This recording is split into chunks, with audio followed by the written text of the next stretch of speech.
What's up, everybody? Aaron with Aaron and Wines and Why We Love Horror here for one of our final episodes.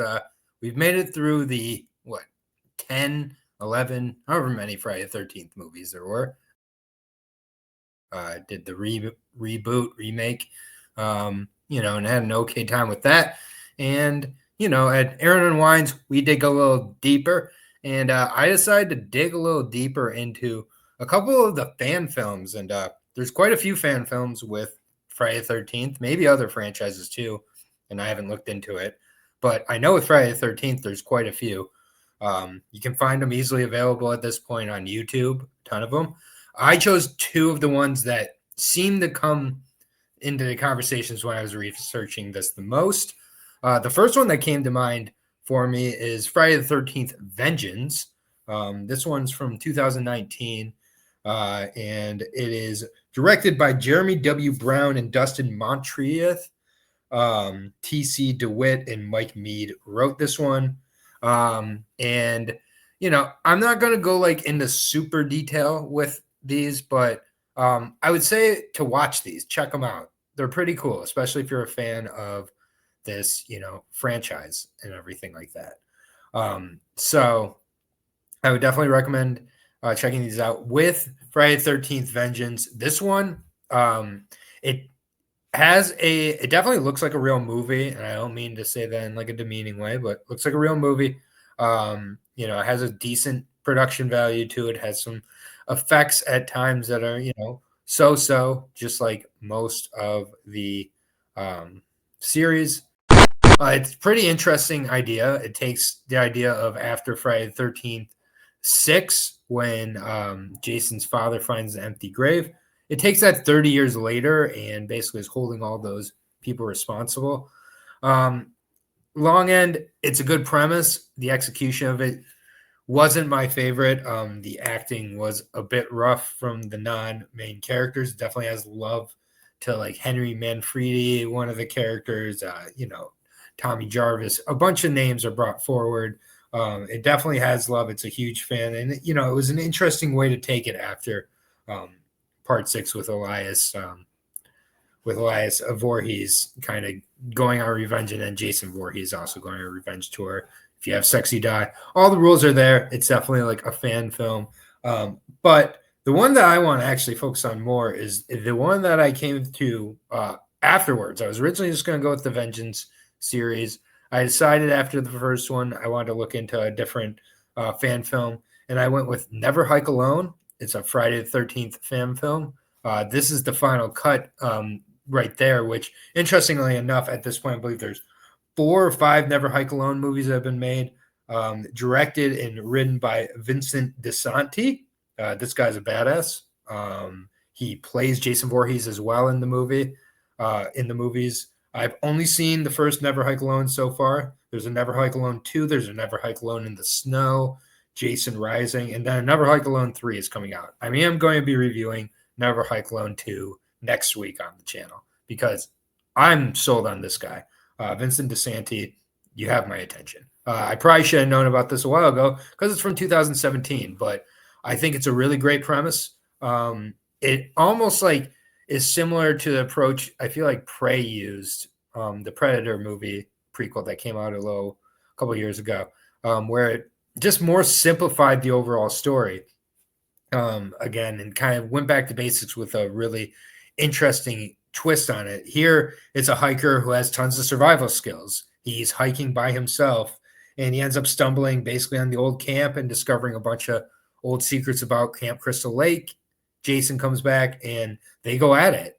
And it's pretty interesting. It almost has a found footage element to it as well. Really well shot.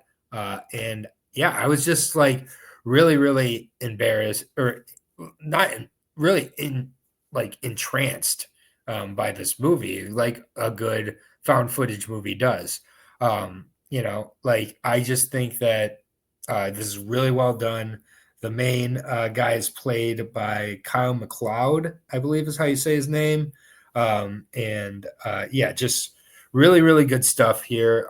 I think that having Jason go against someone who is so capable as well, is just, it's really, really interesting. It's one-on-one almost the entire movie. There's some really great shots and creative shots as well. And this is in 2017. There wasn't like a ton of drone footage or CGI or anything like that. It was just a more back to basics style to the movie. And for some people, I could see that being boring. For me, I found it to work really effectively, mainly because I liked and Kyle, I liked the actor who played Kyle MacLeod, who was Drew Lightly, and I really liked him.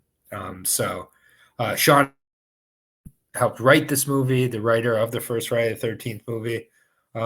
Yeah, it's just I think this is a really good looking, and it's just like just good outdoor cinematography at worst, but like there's so many really interesting sets with the tiny budget. It's just, yeah, the effects were good. Jason's bleeding, the blood in this movie is good. It just like obviously there's a few things that could I would fix here or there nitpick wise, but for a fan film and for me not really knowing much about the fan film world prior to this, it exceeded my expectations, especially Never Hike Alone. So I'm really looking forward to talking about Never Hike Alone next week, and maybe I'll watch Never Hike Alone in the Snow. All the Never Hike Alone movies I'll watch and wrap those up next week. But real quick, we're going to get over to those ratings. All right, I'm going to start with the fan film, the Friday the 13th fan film, Vengeance. For me, if I'm rating this on a movie basis, which I think it would want to be, I'm going to give it a 3.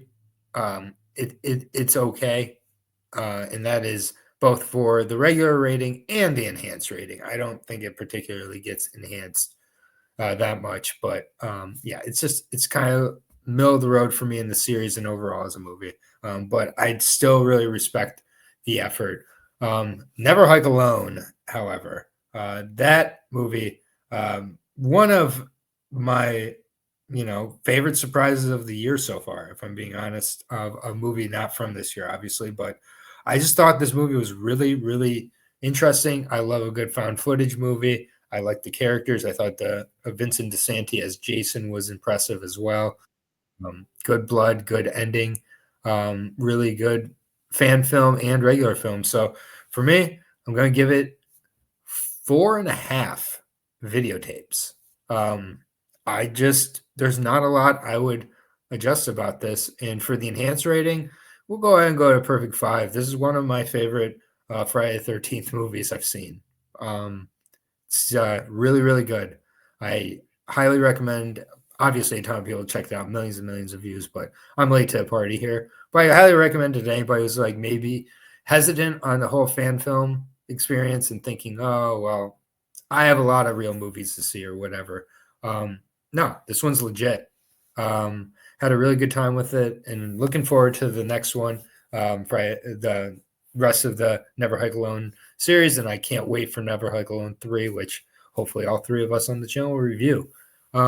Before we take off, I always like to mention the Letterboxd challenge. John will put the QR code up in the corner here. We can follow along. Pick Your Poison challenge as well, going on with Arbor all through October. Talking about both of those on the Letterboxd Watch Along show every Thursday. John and I are talking about 8 to 16 movies. So check us out there. Thank you very much. Here's the title card with everything coming up. Have a good one. Peace out.